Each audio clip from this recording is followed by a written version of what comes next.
Augmenter ou ne pas augmenter le loyer? Telle est la question. Je vous raconte cette semaine l'histoire du locataire d'un bail commercial qui ne voulait pas voir son loyer augmenter.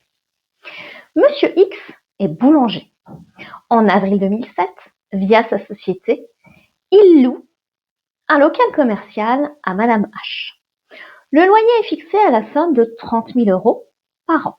La société exploite ainsi un commerce de boulangerie-pâtisserie dans ce local. Elle exerce également un commerce dans les locaux voisins. Puis, la société se fait autoriser par la bailleresse, Madame H, à supprimer la majeure partie d'un mur porteur pour que les deux locaux contigus puissent communiquer. La bailleresse accepte. En mars 2016, la bailleresse fait délivrer à sa locataire un congé avec offre de renouvellement de bail moyennant un loyer porté à la somme de 90 000 €, soit un loyer multiplié par 3. La locataire répond qu'elle accepte le renouvellement du bail mais conteste l'augmentation de loyer. La bailleresse saisit alors le juge des loyers au fin de voir fixer le prix du bail renouvelé à la somme de 90 000 € après expertise. En la matière, il faut savoir deux choses. La première, la règle de l'article L 145-33 du Code de commerce qui indique que le prix du bail renouvelé est fixé à la valeur locative. Règle tout de suite tempérée par l'article L 145-34 du même code qui indique le principe du plafonnement du loyer, à savoir que l'évolution en loyer de renouvellement est limitée à l'augmentation de l'indice des loyers commerciaux ou de l'indice des activités tertiaires, sauf à démontrer une évolution notable d'un ou plusieurs critères tenant caractéristiques du local considéré, la destination des lieux, obligations respectives des parties, facteurs locaux de commercialité. La question était donc de savoir si les travaux réalisés justifiaient le déplafonnement du loyer. Et s'ils le justifiaient, le déplafonnement pouvait-il intervenir au premier renouvellement ou au second renouvellement?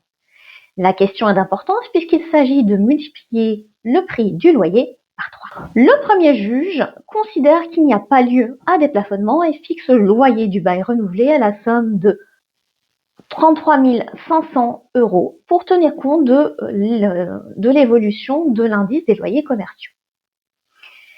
La bailleresse, Madame H, interjette appel, et grand bien lui en fasse puisque la cour d'appel considère que par ces travaux, le locataire a profondément modifié la structure du bien à raison de la démolition du mur mitoyen et qu'ainsi les travaux ont modifié de façon notable les caractéristiques du local considéré. Dans ces conditions, le prix du loyer de renouvellement doit être fixé à la valeur locative, laquelle est estimée à la somme de 45 930 €. La locataire forme un pourvoi en cassation en invoquant deux arguments. Un argument si on considère que les travaux constituent à la fois une amélioration et une modification notable des lieux loués, le premier caractère prévaut sur le second et le déplafonnement ne peut intervenir qu'à l'issue du second renouvellement du bail. Deuxième argument, les travaux constituaient de simples travaux d'amélioration. L'augmentation du prix du bail ne pouvait donc pas intervenir immédiatement. À votre avis, la locataire a-t-elle obtenu gain de cause?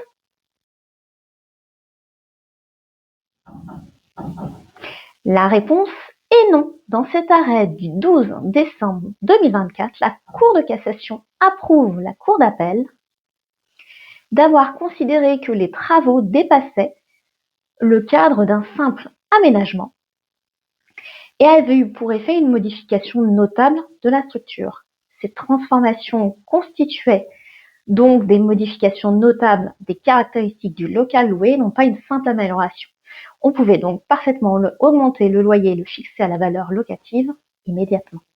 Un conseil, avant de faire des travaux, consultez un professionnel du droit pour savoir quelles seront les conséquences de ces travaux sur le prix du bail renouvelé. Si cette vidéo vous a plu, je vous invite à la commenter, à la liker ou à la partager. Vous pouvez évidemment suivre toutes mes vidéos en vous abonnant. Et quant à moi, je vous dis à la semaine prochaine pour une toute autre thématique.